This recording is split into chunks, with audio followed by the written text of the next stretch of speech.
Visto che siamo entrati nell'attualità, gennaio eccolo.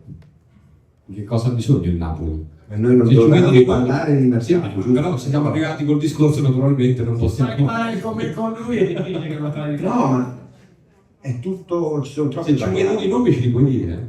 Non ci ma il mercato di gennaio è un mercato complicato, si chiama di riparazione, quindi vediamo dove arriviamo e poi facciamo le scelte. Magari ci sarà qualche giocatore che è meno contento, qualcuno. Cioè, stiamo sempre attenti per cercare di migliorare quella che è la rosa attuale. Se ci sono delle opportunità sicuramente le coglieremo. Abbiamo investito tanto, quindi sicuramente non ci saranno grandi colpi, però vediamo.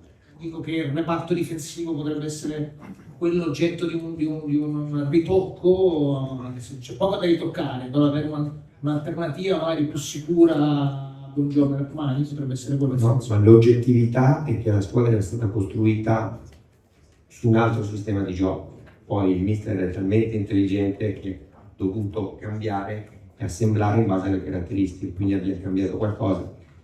Quindi numericamente magari possiamo essere corti, ma dobbiamo fare le cose in senso logico, quindi non faremo cose tanto per farle.